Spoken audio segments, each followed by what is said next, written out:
Muy buenas tardes, Uri. Muy ¿Qué buenas tal? tardes ¿Cómo estás? a toda la audiencia. Bueno, bienvenido, Uri. Mil gracias, José Antonio. Un placer estar aquí. Os presento a todos, ¿vale? Seguro que muchísimos de vosotros ya le conocéis. No soy yo. Lo estáis viendo en YouTube y yo, desde luego, soy seguidor de Uri desde hace bastante tiempo. Me encanta lo que crea y, de hecho, la verdad es que fue una sorpresa cuando mis compañeros de marketing me dijeron, sí, bueno, y entre los invitados tenemos a Uri. Y digo, pues yo quiero hablar con Uri. Porque me hace muchísima ilusión. Es alguien que, bueno, os lo presento y, aunque, como os digo, ya seguro que muchos de vosotros lo conocéis, Uri es un apasionado del emprendimiento, un apasionado de las finanzas. Bueno, le gusta tanto que al final cambió su carrera. Él es ingeniero de formación académica. Y cambió toda una carrera de éxito, porque Uri es un tipo de éxito, muy joven, pero un tipo con muchísimo éxito en Suiza, en un puesto bastante bueno, y además lo podéis ir viendo en su canal. Os recomiendo a todos que vayáis al canal de Uri y os suscribáis, y nos cuenta todo ese proceso de cómo deja su trabajo, un trabajo en el que, si no recuerdo mal, eran unos ingresos anuales de 125.000 euros, Sí. para explicarnos cómo podemos mejorar nuestras finanzas personales, cómo podemos aprender en el mundo de la inversión, cómo podemos invertir en bolsa mejor, aumentar nuestro patrimonio, invertir en inmobiliario. Uri, Lo has dicho todo, José Antonio. O sea, no me has dejado nada. No, perfectamente explicado. Al final, como decías tú, esto empezó hace, pues en 2019 o así, mi andadura un poco antes, todo lo que fue la ajá, parte de formarme, leer, empezar a interesarme por todo el mundo financiero y de inversión. Y fue en 2020, si no recuerdo mal, a pesar ajá. de que el primer vídeo en serie es del 21, pero el final es del 2020.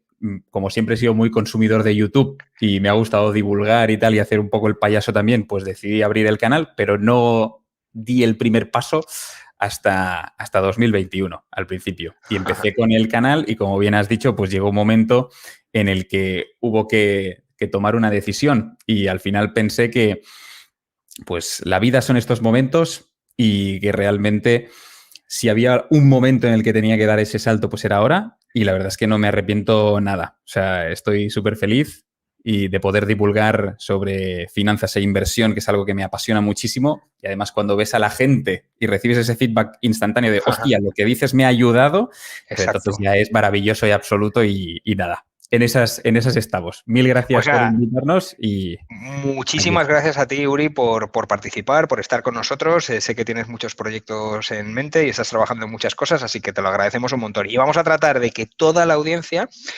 todos nuestros seguidores de Efecto Trading, de esta octava edición, pues podamos tener aquí unos minutos para sacar el mejor partido de Uri. ¿Y qué es lo que creo que es el mejor partido de Uri? Pues primero, la capacidad que tiene para condensar información compleja de una manera sencilla y saber transmitirla. Así que vamos a ir al meollo, si te parece. Venga. Y justo lo que estamos viendo este 2023 es un entorno macroeconómico muy complejo. O sea, si estamos viendo algo, los que estamos siguiendo el trading a diario y hablando con gente que está en el mercado, es como, pues, no sabes las direcciones del mercado. Seguimos además con presión en los precios, datos que hablan de desaceleración económica.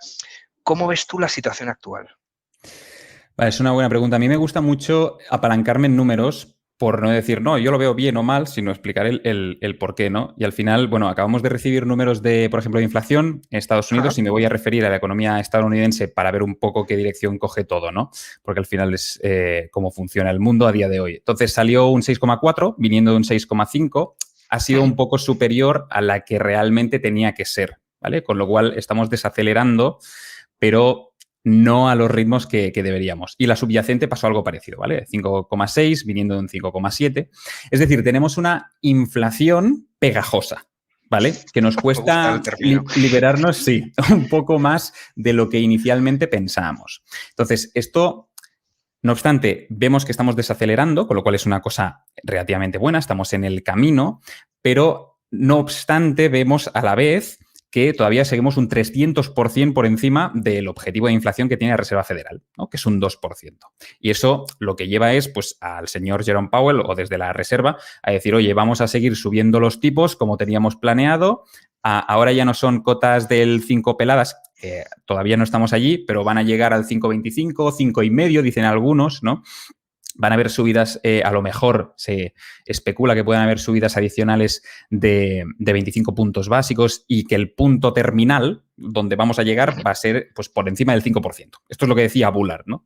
Al final lo que vemos, y hablando de este contexto, José Antonio, era un poco que falta de consenso, empieza a haber un poco de falta de consenso dentro de esa mesa, ¿vale? De decisión. Y eso lo que lleva, lo que es realmente impactante aquí es que el mercado, ¿vale? O sea, está descontando como que en la segunda mitad de este 2023 van a empezar a haber bajadas de los tipos de interés, ¿vale? Por cómo se está comportando el mercado. Es decir, están descontando estas bajadas. No compran el mensaje de que la Reserva Federal diga, oye, nos vamos a quedar pues en estos niveles del 5% por arriba hasta que todo esto remita. No lo están comprando. Y eso yo creo que va a tener un impacto muchísimo mayor tanto en resultados empresariales como a nivel económico, como en lo que sea, respecto a lo que prevén los inversores, ¿vale? Entonces, por resumirlo mucho, la Reserva Federal tiene algo muy claro que va a impactar a todo el mundo. Primero a Estados Unidos, pero después a todo el mundo, ¿no? Que es que prefieren pasarse de restrictivos, ¿vale? Prefieren pasarse de frenada con la subida de los tipos porque luego, si se cargan la economía, saben cómo reactivarla porque tienen los mecanismos para reactivarla, que no llegar al objetivo ese y que la inflación remita, porque entonces tendrían un problema que no tienen las herramientas para solventar. Con lo cual, el mercado está esperando, vale, ¿cuándo va a ser ese momento punto pivote para decir empiezan a bajar? Y el señor Powell está diciendo, no, es que no hay ese punto pivote, ¿vale? Ya no es la velocidad con la que hemos subido los tipos, que la galleta nos llegará, porque todavía no ha llegado entera, nos llegará la galleta, sino el tiempo en el que vamos a estar en esos niveles, ¿vale? Eso es lo realmente más importante. ¿Y cuándo bajarán? Pues depende muchísimo del objetivo o de cómo se concatenen los objetivos que están marcados de inflación. Si llegamos pues, por debajo del 4, pues empezará a aflojar un poco, si llegamos al 2, pero queda mucho trabajo y esto no se estima que pase hasta 2024. O sea que turbio. Y mientras tanto, Uri, ¿cómo protegerías el capital, tu capital a día de hoy? Vale, bueno, es una pregunta para proteger el capital. Bueno, si vemos un poco las diferentes clases de activos que existen hoy, por ejemplo, nos vamos a la bolsa, ¿no? Pues sí. A lo mejor renta variable, ahora hablo de la bolsa americana, que si hablamos de la bolsa china, pues sería algo bastante distinto ahora mismo, pero la bolsa americana, pues técnicamente puede tener un aspecto positivo. Hemos roto pues un canal bajista, a lo mejor estamos pues un poco hypeados, ¿no? Que digo yo, en plan, hostia, a ver qué ocurre, pero a nivel de análisis fundamental no existen, digamos, motivos para pensar en aspectos positivos de recuperación, ¿no? Entonces, las políticas monetarias, como estábamos comentando ahora, siguen siendo restrictivas, con lo cual van a seguir las subidas de los tipos y esto va a impactar sí o sí en los resultados de estas compañías, en los resultados empresariales, con lo cual sus acciones, mucho o poco, se van a ver afectados. Con lo cual, la renta variable en este momento americana no sería, para mí, una forma de proteger el capital en este momento concreto, ¿vale? En este momento concreto una forma a lo mejor positiva o buena, perdón, de proteger el capital sería la renta fija. Bono americano, por ejemplo, estamos viendo pues, el bono americano a 10 años que está pues, en el 4%, ¿no? Pues a lo mejor puede ser un buen momento para colocar parte de ese capital y obtener esa rentabilidad al 4% y en función de cómo vayas viendo la evolución del mercado, pues salir de allí y tal. Pero sigue siendo un muy buen activo que está dando unos muy buenos rendimientos y tenemos la previsión de que el precio del dinero seguirá encareciéndose. Con lo cual yo considero que puede ser una buena opción, ¿vale? En este momento del mercado. Y otra forma de proteger el capital, yo te diría... Estás hablando, Uri, de renta fija a vencimiento. Sí. A vencimiento, correcto. Y otra forma que podría ser una muy buena forma también de proteger o estar protegido en este momento concreto es el inmobiliario, ¿vale? Yo personalmente pues estoy invertido en el inmobiliario. Es una muy buena cobertura contra la inflación. Los activos reales siempre... y más el inmobiliario se comportan muy bien en periodos inflacionistas. Es un tipo de inversión que te da cash flow y es algo muy bueno, sobre todo en periodos de crisis, porque necesitas más liquidez, etcétera, etcétera, con lo cual eso lo puedes utilizar y te puedes salvar también de otras cosas. Y además es un mercado que hasta hace relativamente poco apalancarse, es decir, coger financiación para poder entrar, era prácticamente gratis, ¿vale? Estaban unos tipos, digamos, de interés súper bajos y en un periodo de inflación poder obtener una hipoteca a tipo fijo lo que te permite es que a medida que va avanzando el tiempo, pues cada vez sea más fácil pagar esa deuda, que es a tipo fijo, no a tipo variable, que entonces ya es otra historia. Luego, si quieres, entramos más en detalle en la parte inmobiliaria, pero si ahora tuvierais que entrar, la cosa cambia un poco. ¿Vale? Porque Uri, los precios... mira, están haciendo una pregunta, porque es verdad que luego vamos a entrar ahora, te lo Genial. digo porque vamos a entrar en detalle en Perfecto. inmobiliario, en financiación en el inmobiliario, que además tú eso lo tienes bastante, o sea, es un tema que te sientes cómodo. Pero sí que nos está preguntando Juan Pablo, y esto yo creo que seguro que a lo mejor otros oyentes sí que lo tienen esa duda en cuanto al concepto de renta fija en un periodo de inflación. A lo mejor por explicarlo de una manera que la gente pueda entender, porque la gente dice, pues justo ahora con inflación, renta fija. O sea, por eso creo que sí que es interesante decir que la renta fija no es fija. Sí, efectivamente. Al final hay mucha gente que se piensa que con la renta fija tú estás cogiendo simplemente pues, a un valor, a un rendimiento y que al vencimiento pues obtienes todo lo demás, ¿no? Pero al final con ese activo tú puedes ir viendo cómo evoluciona el mercado.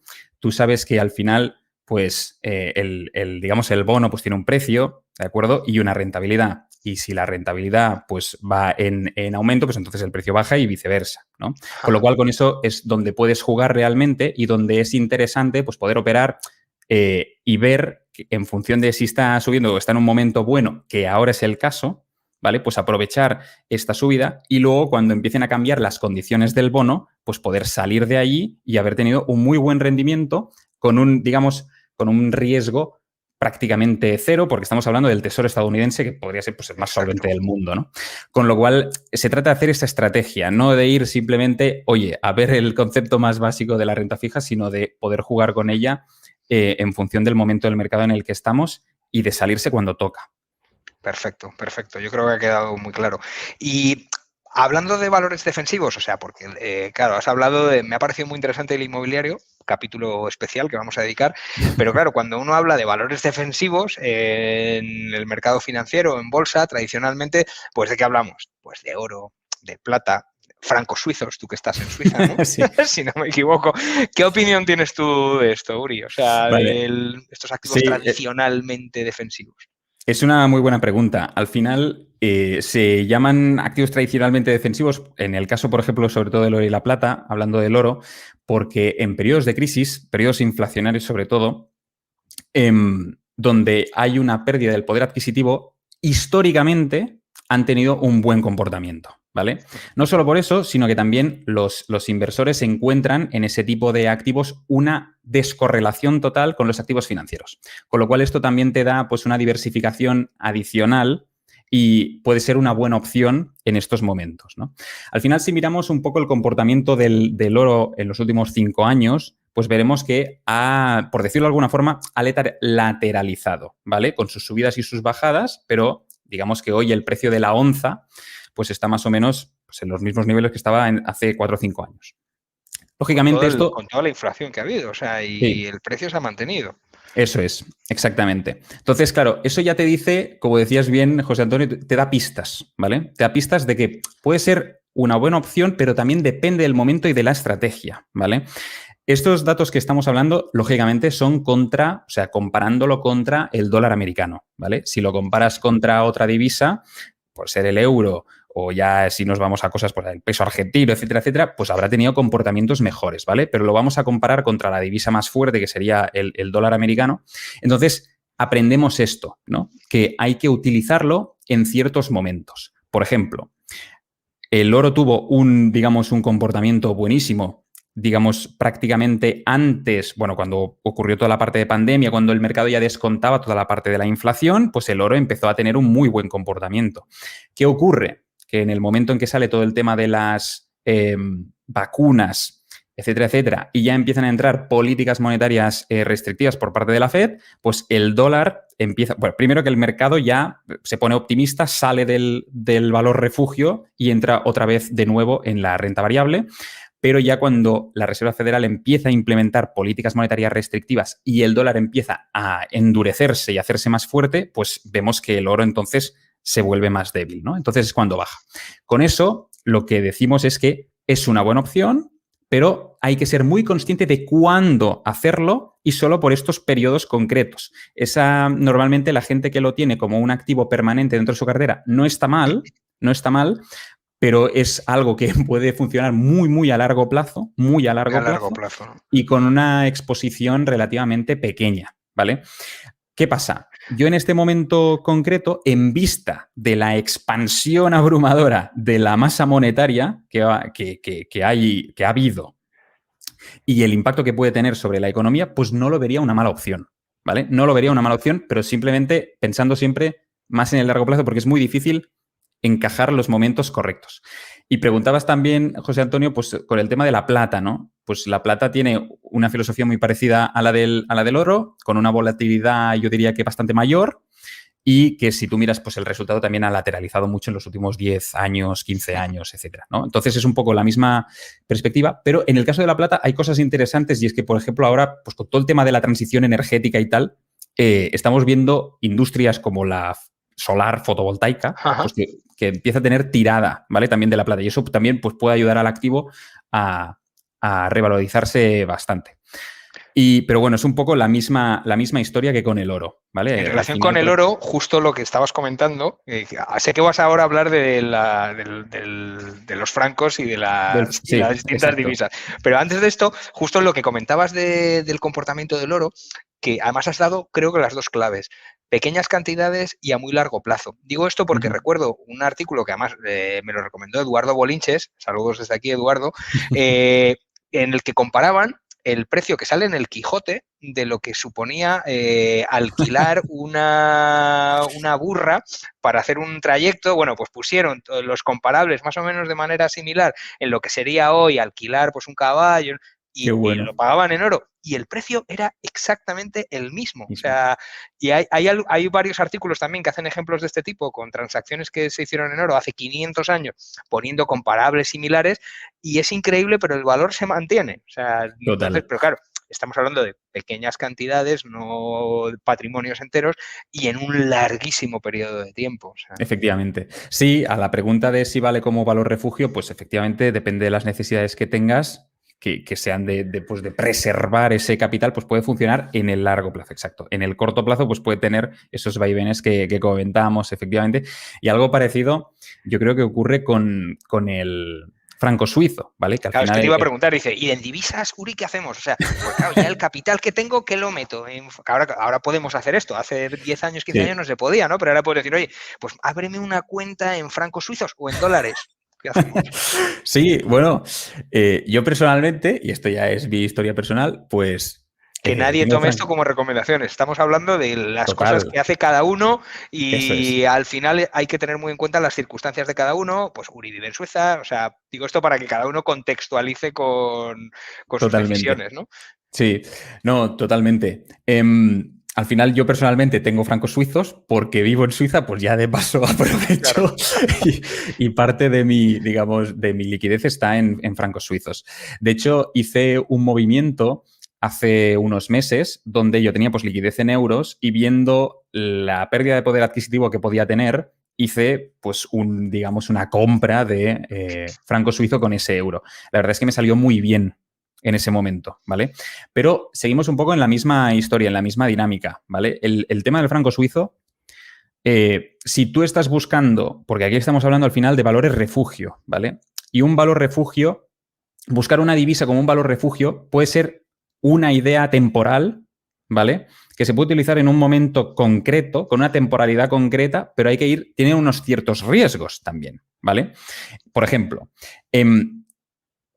en mi caso me ha funcionado en un momento puntual, pero si voy a buscar un refugio en el medio plazo, a lo mejor estoy asumiendo demasiados riesgos. En el caso del franco suizo, estás asumiendo un riesgo geopolítico, porque si estás saliendo del dólar americano o del euro, ¿vale? Que es o la Reserva Federal o el Banco Central Europeo, para ir al franco suizo estás yendo pues, a depender del Banco Central Suizo, que al final aquí ya entra una parte de tu confianza que tengas geopolítica en lo que vaya a ocurrir con ese Banco Central. Es un Banco Central más pequeño, entre muchas comillas, ¿vale? Aunque es colosal, pero que pueda ser más ágil y eso te puede dar cierta confianza, pero también te la puede liar, ¿no? En algún momento concreto. Con lo cual, yo creo que sí que te puede valer para momentos, lo que decíamos antes, para momentos concretos, de decir, pues oye, en este momento yo veo que el euro se va a devaluar X y que a lo mejor en Suiza pues están haciendo las cosas de forma mejor, porque cuando toda la Unión Europea estaba con una inflación pues tirando, estoy hablando de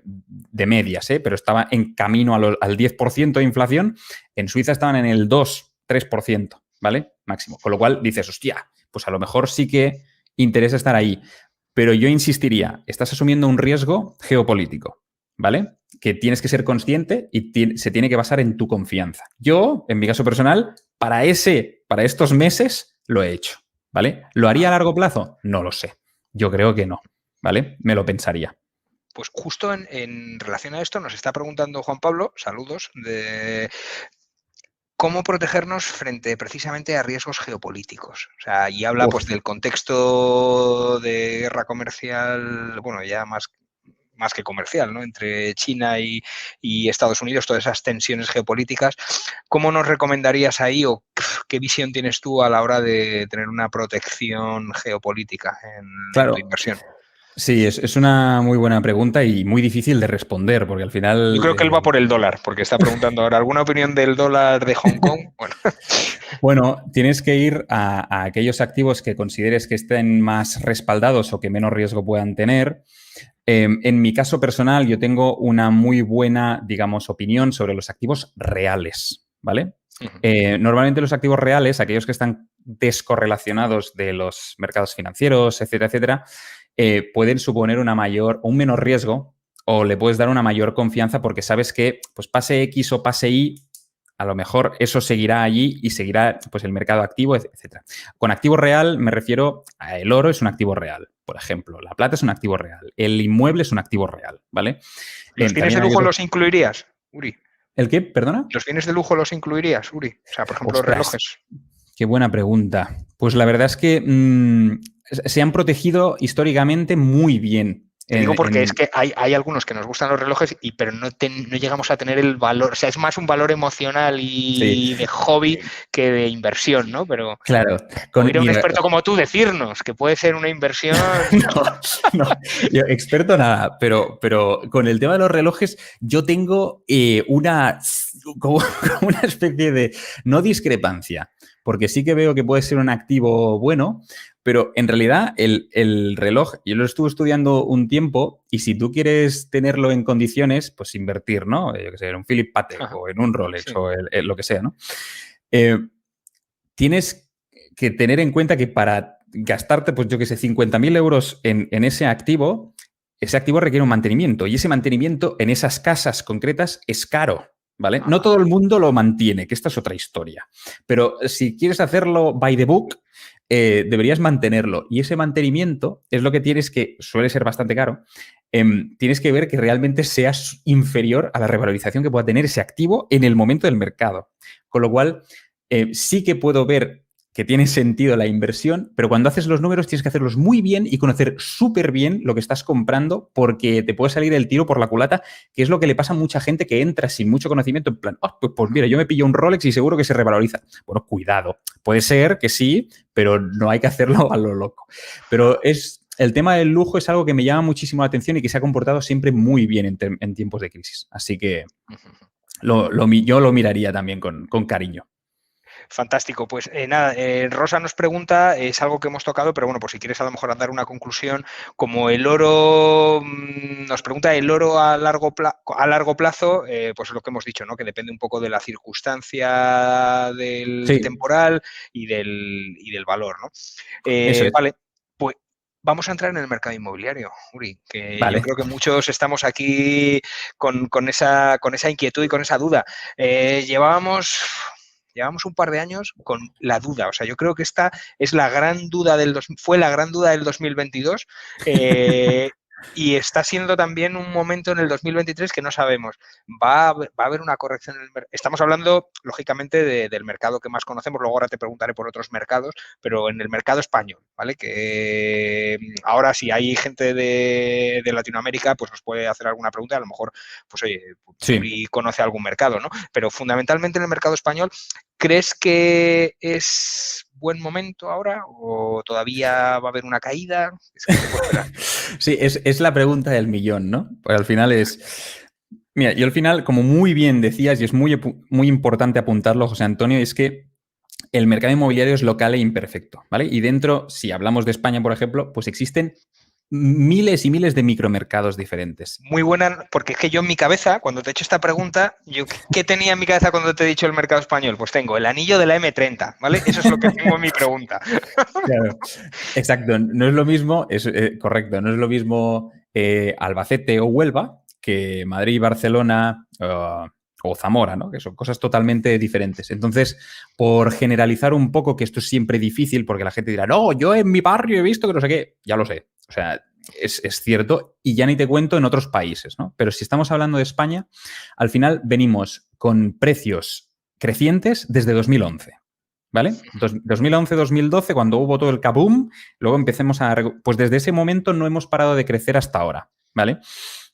Entonces, aquí se empezaba a hablar de burbuja, ahora voy a eso, yo no creo que exista una burbuja per se como la hubo, pero ahora con la subida de los tipos de interés por parte del Banco Central Europeo, lo que está ocurriendo es, pues lógicamente, que el coste de la financiación, el precio del dinero, es más alto, es decir, la gente que se financiaba, se apalancaba, cogía una hipoteca para entrar en el sector inmobiliario, pues ahora a lo mejor o no puede permitirse esa cuota hipotecaria porque es demasiado cara. Estamos hablando de que el Euribor está en el 3,5. O sea, el Euribor ha subido, pero récords absolutos de subida.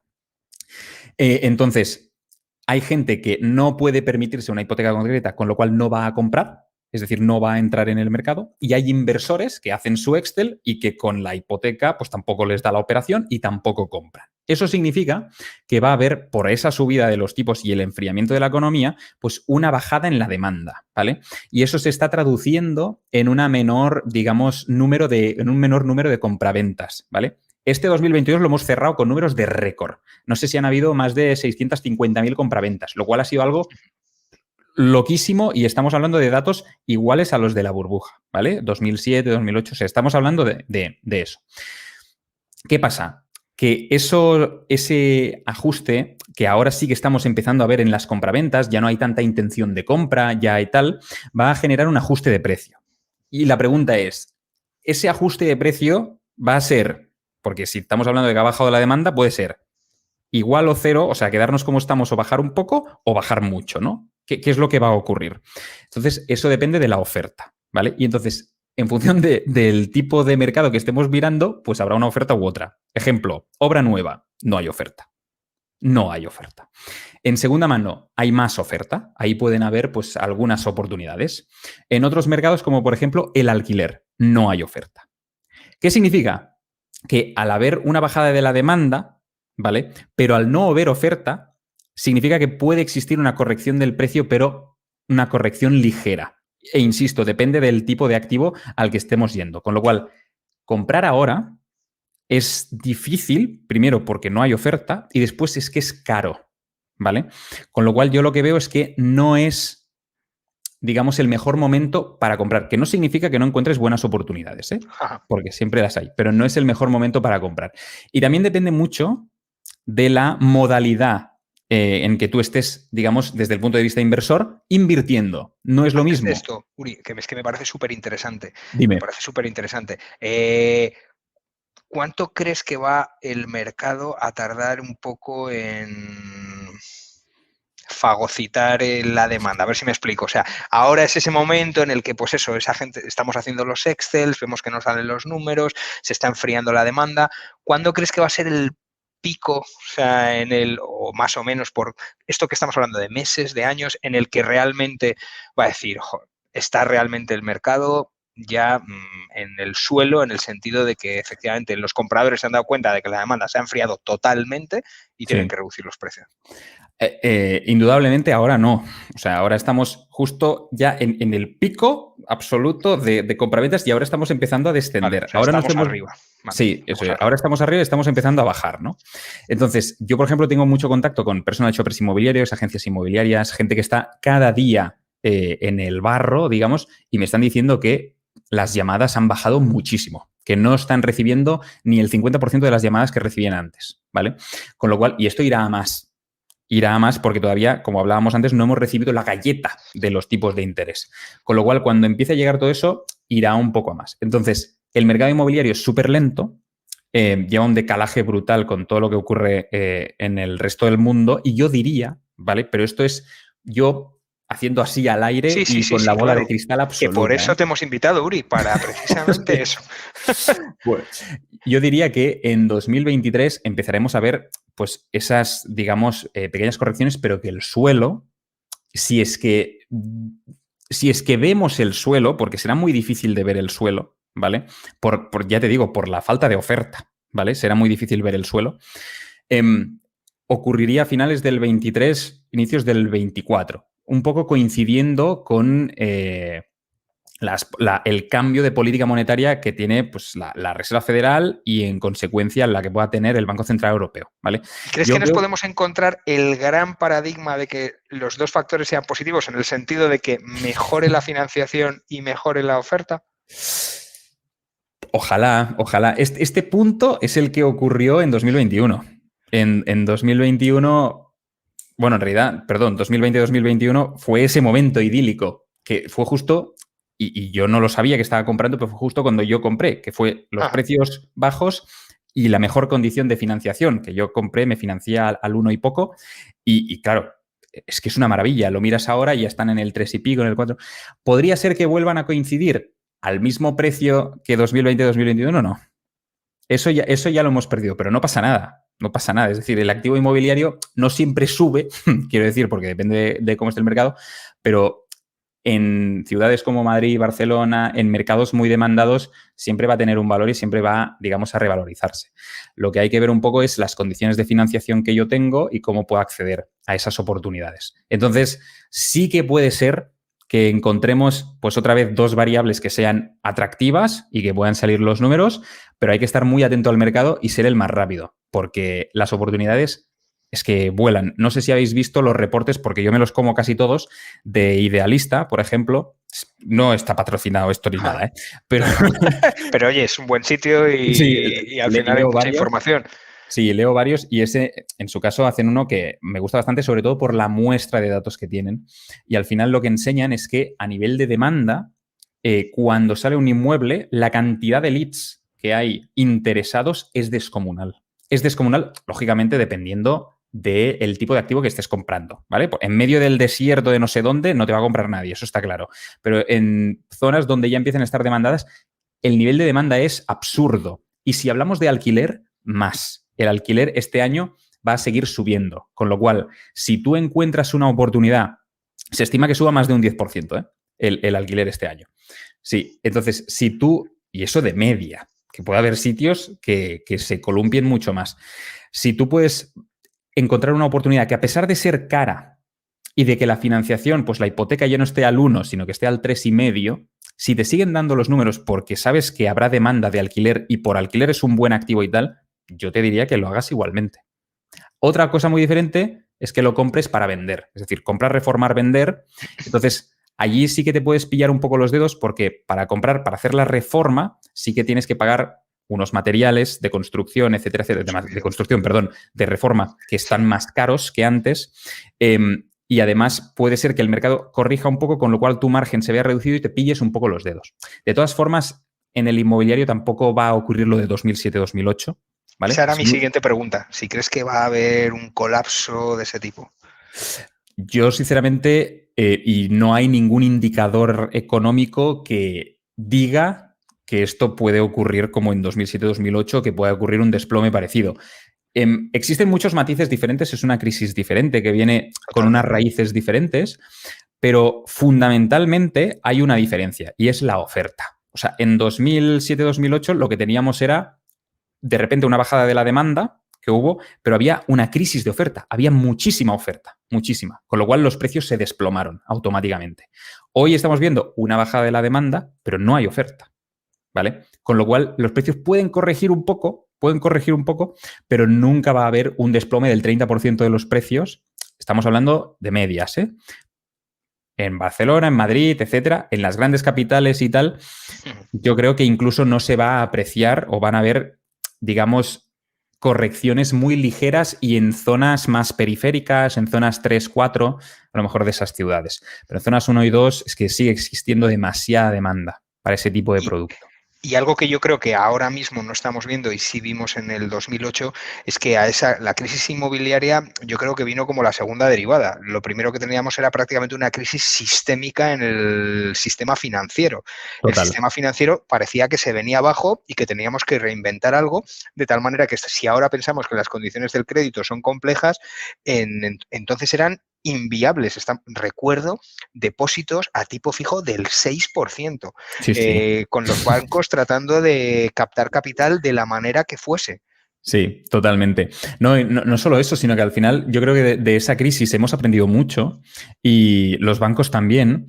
Y entonces ahora acceder al crédito, o sea, yo me acuerdo antes y he escuchado y leído cosas, una persona que cobraba un salario de 1.300 euros, si le salía una hipoteca de 1.000, se la daban. Y te estaban financiando al 100%. Es como, ¿cómo? O sea, ¿qué locura es esta, no? Esto ocurría. O sea, esto ocurría. Entonces, claro, ya vas viendo, lógicamente, como decías tú, pues los tipos de interés eran otros, ¿no? En ese momento e incluso antes, hace más años todavía, pues todavía eran más altos, que a veces ahora vemos que los tipos han subido del 1 al 3% y dicen, madre mía, está carísimo. Bueno, hace unos años era de doble dígito, ¿eh? O sea, tampoco, quiero decir que tampoco estamos tan mal, pero es algo que tiene que ocurrir. Es algo que tiene que ocurrir como corrección del mercado para también purgar ciertas cosas y para poder hacer un reset un poco de todo eso y que pueda volver a entrar, limpiar un poco el capital que existe ahí y son cosas que hay que, pues, cíclicamente ir haciendo. Y como forma de invertir en inmobiliario, me parece una pregunta interesante que nos está haciendo Rosario, el crowdfunding inmobiliario. ¿Cómo ves tú esto? ¿Lo ves como una opción? ¿Crees que en una cartera diversificada pues tendría sentido? Es una buena opción en general. O sea, mi opinión aquí es positiva. Si quieres ganar, si primero no tienes experiencia y quieres ganar exposición al mercado inmobiliario, pues es una buenísima opción. Además es súper fácil, no te preocupas de absolutamente nada y además no tienes ningún tipo de experiencia, con lo cual que te lo hagan todo, ¿vale? Fantástico. Las cosas malas del crowdfunding inmobiliario son, primero, que no tienes control, ¿vale? No tienes control alguno de lo que se va a hacer o dejar de hacer, con lo cual tienes que confiar en que esos gestores te lo hagan todo correctamente. Segundo, que no vas a obtener la misma rentabilidad que obtendrías si lo hicieras tú, porque, lógicamente, ellos se van a llevar a una comisión, etcétera, etcétera. Con lo cual, para ti, si sigue siendo atractivo desde la plataforma que te la estén ofreciendo, pues fenomenal y fantástico, no hay ningún problema. Pero el tercer problema, que para mí es el más gordo de todos, bueno, tercer y cuarto, pero bueno, el tercer problema es el apalancamiento. Una de las maravillas del sector inmobiliario es poder apalancarte, ¿vale? Apalancarte en un tipo de deuda que es la más barata que existe en el mercado prácticamente, con una garantía, con ciertas garantías que no lo tienen otros tipos de activo y que te permite tener un retorno de la inversión, o sea, no un ROI, que sería el retorno del activo, sino un ROCE, que sería el retorno en capital employed, del 20, 25, 30%, ¿vale? Que es lo que realmente la gente nunca se da cuenta. Es decir, nos pensamos que el mercado inmobiliario tiene una rentabilidad anual del 6-7%, que es lo que se dice siempre, ¿no? En realidad no es verdad. Si tú estás cogiendo una hipoteca, la rentabilidad que tiene el capital, claro, la rentabilidad que tiene el capital que tú pones de tu bolsillo, no el del banco, el de tu bolsillo, es mucho mayor. Es de un 20 o un 25%, a veces menos, a veces más, un 30% incluso. Entonces, esa es una de las patas que a mí no me gusta del crowdfunding, aunque creo que es una buenísima opción si tú dices, yo quiero que me lo hagan todo, simplemente quiero tener exposición allí y sobre todo asegúrate de coger a un equipo profesional, ¿vale? No cualquiera que te ofrezca crowdfunding, sino ver un track record, ¿vale? ¿Cuántas operaciones habéis hecho? ¿Qué rentabilidades habéis sacado? Y si de todo eso pues te convence y lo hacen bien, que lo hagan y que estén, lógicamente, supervisados por la CNMV, Sí, etcétera, claro, etcétera. buen punto efectivamente, Uri, porque ahí metes otro riesgo, ¿no? Que es el riesgo entidad, Claro. que puede ser alto. Si te parece, antes de entrar en otro capítulo, estaba preguntando Sergio, lo comento rápidamente, que lo ha explicado antes Uri, pero bueno, por hablar un poco de lo que es la inversión con renta fija, hay que tener en cuenta que cuando nosotros compramos renta fija, estamos comprando pues, un bono a un determinado precio que puede tener un vencimiento X. ¿Qué ocurre? Que si los tipos de interés como ahora están subiendo y esos bonos, como el riesgo el capital ofertado por ese bono aumenta, por lo tanto aumenta el interés ofrecido en ese bono, en el momento que aumenta el interés del bono, baja el precio. Entonces, si tú compras, si es a vencimiento, es decir, tú compras porque quieres estar tranquilo, un bono de un país AAA, como pueda ser Estados Unidos, es decir, el máximo riesgo, o sea, el menor riesgo crediticio, con el menor riesgo, te van a dar un X%, lo compras, lo tienes a vencimiento, pues te van a dar, pues joder, José Antonio, ¿qué lío me estás diciendo de que puedo perder dinero? Pues a mí me dan un 3% cada año. El tema es si tú vendes este bono antes de que llegue a vencimiento. Entonces, pues tú te habrás llevado a lo mejor la rentabilidad que te corresponda, 3% anual, pero, amigo, si ha subido el interés ofertado por ese bono, tu precio ha reducido. Por eso hay muchos fondos de renta fija que dices, pero madre mía, esto me parece interesante que lo comentemos porque lo veréis. Fondos de renta fija que dices, pero ¿cómo pues estoy perdiendo dinero en mi fondo de renta fija? Si esto es renta fija. Claro, pero justo además cuando están invertidas como ahora las curvas de tipos, se da esta paradoja. Como están subiendo los precios porque bajan la rentabilidad, pues en el trading que hacen para comprar renta a distintos vencimientos, la rentabilidad de esos fondos a renta fija baja, ¿vale? Pues nada, siguiente parte, criptomonedas, que es otro de los capítulos que yo creo que mucha gente está muy interesada. ¿Qué opinión te merecen las criptomonedas como activo financiero? Sí. ¿Y ves que hayan tocado el suelo o crees que hay espacio para más a corto plazo? Este cripto invierno, ¿le queda todavía mucho tiempo? ¿O crees que vamos a seguir en el cripto invierno hibernando hasta la eternidad o no? O veremos el rally, ¿no? Exacto. Sí. A ver, respondiendo a tu primera pregunta, y esto es algo que me gusta matizar mucho, a mí el sector de las criptos en general creo que está criptomonedas, entre comillas, Sí. criptoactivos, entre Criptoactivos, comillas. vamos a poner criptoactivos, Sí. o sea, para ser más amplio. Está muy mal entendido, ¿vale? Porque se meten todas en el mismo saco. Entonces, hay que entender que, o sea, a mí me gusta hacer mucho la distinción de, una cosa es Bitcoin, que fue la primera, que en el white paper ponía que quería ser una criptodivisa, una criptomoneda, y luego todas las que vinieron detrás se llamaron criptomonedas igual, ¿vale? Simplemente porque utilizaban la misma tecnología que tenía Bitcoin, etcétera. Pero ni mucho menos todas apuntan a ser una criptodivisa, ni mucho menos, ¿vale? Es decir, existen proyectos de todo tipo. Con lo cual, a mí me gusta mucho hacer la distinción de Bitcoin es una cosa y luego existen las otras. Y para mí Bitcoin es, digamos, un activo real, digital, pero es un activo real, luego si quieres entramos en detalle, y el resto son activos financieros, ¿vale? Entonces, dicho esto, a mí el mercado en general me gusta, creo que es súper disruptivo, creo que aporta soluciones, que ahora comentamos más en detalle si quieres. Estamos hablando de Bitcoin, ¿no? Exclusivamente, Uri, ¿no? Estamos hablando de Bitcoin. Ahora yo estoy hablando, correcto, de Bitcoin y hablando del mercado en general, de las criptos. Respondiendo a la pregunta que hacías de cómo estamos en este mercado, hay que plantear varias cosas. Primero, que venimos de una época súper turbia, donde hemos tenido quiebras, hemos tenido estafas, hemos tenido el tema de Luna, Terra, hemos tenido el tema de FTX, de Three Arrows Capital, Celsius, BlockFi. Es decir, venimos y es normal que ahora se respira un poco de euforia, ¿vale? En estas últimas semanas se ha respirado un poco de euforia, en plan, pues ya estamos subiendo. ya ha pasado todo lo que tenía que pasar. Ahora, exacto. Entonces, existe una correlación, la realidad es que existe una correlación entre Bitcoin o las criptomonedas, pero al final hablo de Bitcoin porque tiene una dominancia casi el 50% de todo el mercado, con lo cual lo que haga Bitcoin pues es lo que harán prácticamente las demás, ¿no?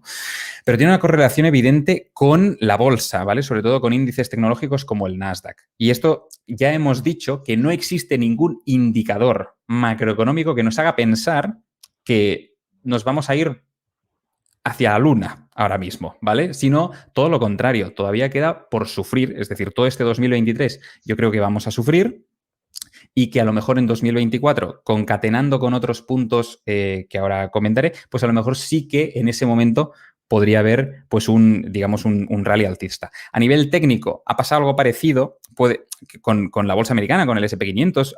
Hemos visto como que rompíamos un poco y volvíamos, pero a nivel fundamental, o sea, no, no hay nada, con lo cual se espera un 2023, en mi opinión, de lateralidad, ¿vale? Con sus subidas y sus bajadas. Pero sí que creo que en 2024, y esto es mi opinión personal, no es ni un consejo de compra ni inversión ni nada en absoluto, pero mi convicción personal es que coinciden. Primero, que las condiciones, o sea, la política monetaria cambiará, con lo cual esto ayudará a la renta variable y esto, su correlación con el sector cripto, lo empujará hacia arriba. Esto es una cosa que ocurrirá en 2024. La segunda es que ocurrirá un halving también en 2024. Ya sabemos que Bitcoin se mueve de forma cíclica cada 4 años y entonces, pues en el punto, digamos, cíclico importante es el halving y a partir de ese punto empiezas a crecer, ¿vale? Al final, por su definición, ¿ok?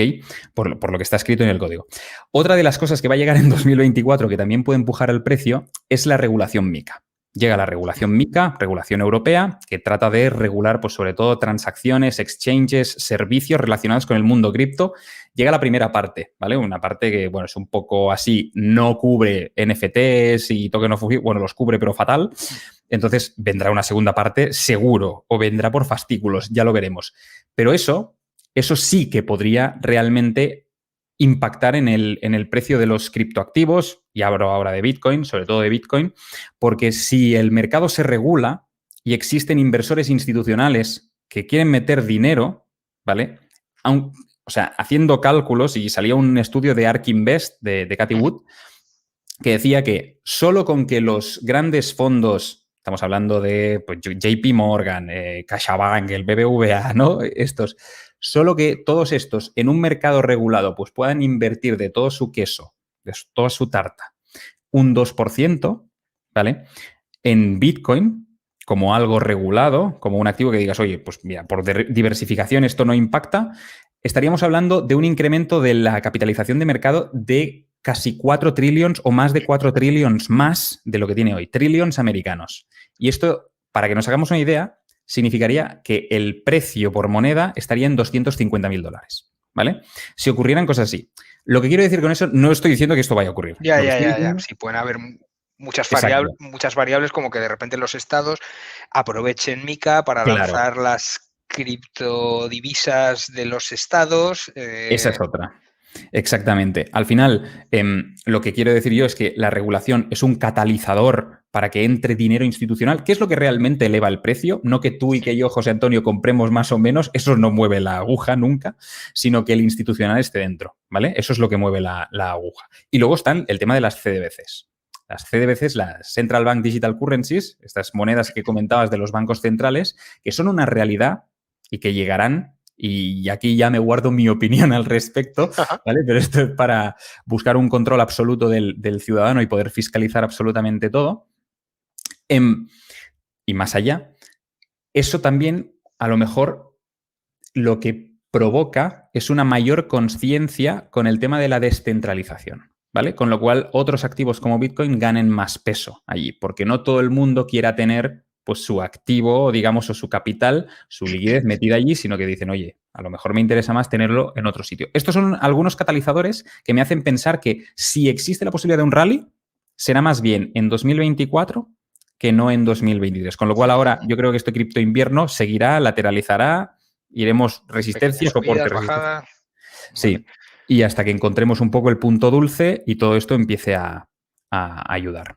Pero para mí el catalizador sobre todo es la regulación. Y en tu experiencia y como autodidacta en el mundo de la inversión, ¿qué recomendarías uno a la gente que está empezando y otro a los que ya llevamos tiempo también? ¿Qué nos recomendarías? Vale, la gente que está empezando, lo decía el otro día también en una entrevista, la gente que está empezando, sobre todo, al principio, formación, especialización, Especialización. especialización, y No podemos después... saber de todo, ¿no? O sea, Exacto. No, cuanto más sepas, más te das cuenta de que menos sabes de todo, con lo cual, formación, especialización y al principio, aunque parezca un poco raro, diversificación. Y dices, hostia, si estoy especializado, ¿cómo me diversifico? Bueno, encontrarás tus formas de diversificarte. Pero ¿qué pasa? Que al principio tú te piensas que te vas a comer el mercado y que eres el más listo del mundo y no lo eres, ¿vale? Y entonces al principio es interesante o inteligente diversificar porque la vas a cagar seguro, seguro. Luego cuando ya te formes más, a lo mejor te interesa reducir diversificación y aumentar concentración. Porque ya tienes muchísimo expertise en algunos activos, sabes cómo se comportan, sabes cómo funcionan y entonces puedes sacar mucho más centrándote solo en lo que sabes que funciona. Pero al principio nunca será así. Aunque tú te creas que lo es, nunca será así. Con lo cual diría eso, formación, especialización y diversificación al principio y después concentración. ¿Vale? Eso sería. Y a los que lleváis más tiempo, por ejemplo, José Antonio, aquí al final... Yo creo que me podéis enseñar vosotros más a mí que no, yo a pero vosotros. yo creo que tú en ese punto en el que estás, ¿no? Que dices, oye, ya llevo tiempo ahora, ¿en qué andas tú ahora diciendo qué necesito yo ahora aprender? Sí. O creo eso me parece muy interesante. Yo al principio me doy ¿En qué te cuenta estás que... peleando tú ahora?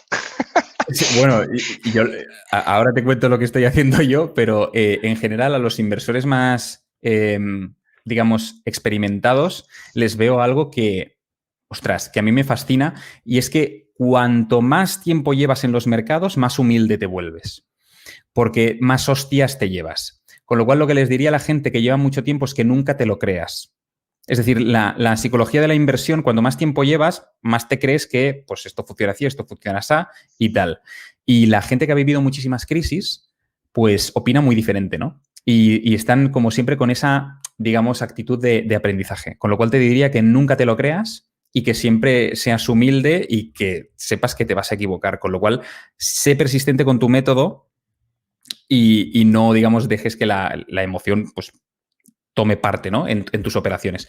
Y en cuanto a mí, yo ahora, principalmente como inversor, sigo, digamos, haciendo lo que hacía desde siempre, que es, a mí, por ejemplo, el tema de la renta variable siempre me ha gustado mucho. Hablo de la bolsa americana, sobre todo.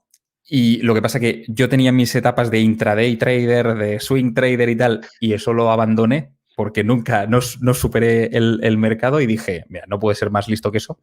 Y entonces lo hago a través de fondos indexados, ¿vale? Y sigo invertido, aunque me habría gustado salir a lo mejor a finales pues, de este año, antes de la caída, pero, o sea, del año pasado, perdón, pero igualmente mi estrategia es muy a largo plazo y muy de DCA en cuanto a renta variable, con lo cual yo promedio compras cada mes y me olvido.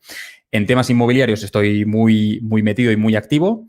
A nivel cripto también sigo comprando Bitcoin, solo Bitcoin. A diario también porque creo que estamos en unos precios interesantes. Puede bajar más, pero yo estoy comprando cada día. Esto no es una recomendación de compra o inversión, eso lo hago yo. Pero sobre todo donde estoy dedicando esfuerzos ahora mismo, José Antonio, no es en la parte de inversión, sino es en la parte de creación de negocios. Es decir,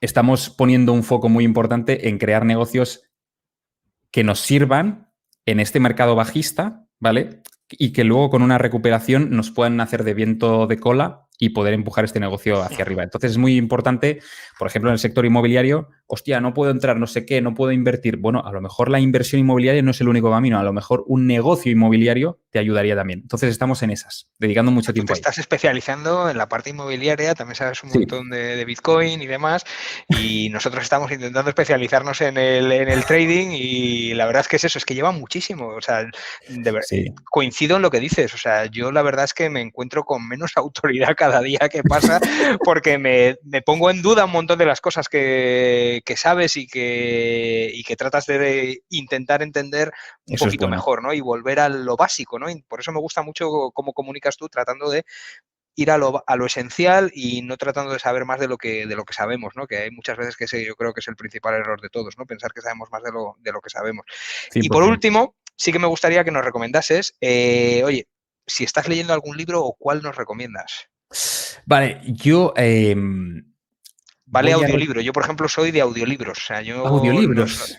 los audioleo todos. O sea, Yo tuve mi época de audiolibros, sí, sí. Pero ahora me gusta mucho más, no sé, el papel. Mira que tengo ebooks y tal, pero sí, yo sí, con sí. el papel. El último que me he leído se llama Rondas de Inversión, de Javier de Toro, ¿vale? Y Rondas de al final, inversión. básicamente te ayudan a financiar digamos, la financiación, valga la redundancia, de tu startup, ¿vale? Entonces, Pues me ese lo ha sido apunto. el último que me he Rondas de leído. inversión. Sí, sí, sí, que es muy específico por lo que estoy haciendo yo. Y otros que a lo mejor recomendaría, yo creo que son unos clásicos, bueno, son unos clásicos, pero funcionan porque son clásicos, ¿vale? Ajá. Y por eso funcionan, que son los que seguramente te han dicho millones de veces, pero yo no me canso de repetirlo porque a mí me abrieron los ojos y son pues Padre Rico, Padre Pobre, El millonario de la puerta de al lado, Secretos de una mente millonaria, es decir, son todos estos libros que no cuesta nada leerlos. No cuesta nada leerlos y te dan unas bases, unos fundamentos que luego serán muy importantes, ¿vale? Con lo cual... Padre Rico, Padre Pobre, un youtuber que sigo también en inglés, lo comentaba, dice, bueno, al final me lo he leído, ¿vale? Él venía a decir, es un tipo con más de 1 millón de seguidores, ¿vale? Dice, al final me lo he leído, leéroslo, ¿vale? O sea, porque yo no me lo leía un Sí. poco porque huía del está de moda, leéroslo. Sí, exacto, es que es eso, que todo el mundo dice lo mismo y hostia, es un clásico, pero dame un poco más y yo siempre digo lo mismo, digo, si es que es un clásico es por algo y es que funciona y funciona porque te enseña fundamentos de las finanzas y de la inversión que son súper importantes y de una forma súper fácil y básica y eso es importante y a partir de ahí ya te liarás Perfecto. con otras cosas. Y por último, sí. Uri, esto es lo último, ¿una película? Aquí te... Uf. Mira, a mí me gusta mucho Shutter Island. Shutter Island. Pues si os parece a todos, lo vamos a dejar ahí y me encantaría invitar a Uri a nuestra serie Mitos del Trading, hablando de Shutter Island, y seguro que vamos a sacar bastantes cosas en claro. Esta va a ser complicada, pero sí, sí, me atrevo al reto. Sí, sí, Nos ponemos genial, ya a José Antonio. trabajar en Shutter Island y peliculón. Y va a haber cosas que vamos a sacar también de Sí, emprendimiento y de finanzas. ya le veo conexiones yo. Ya está. Sí, Pues sí. ha sido un placer contar contigo, Uri. Mil Muchísimas gracias. gracias. Sacamos bastantes conclusiones y estamos en contacto y os vemos a todos en Mitos del Trading con Uri. Y ir a su canal, que tiene muchísimo contenido súper interesante. Y lo mismo, suscribiros al nuestro, al suyo y darnos un like. Todos. Mil gracias a vosotros, José Antonio. De verdad, ha sido un placer. El placer es mío y felicidades por el evento. Está chulísimo. Muchísimas Muchas gracias, Uri. Que vaya muy bien. Un abrazo. Chao. Chao, chao.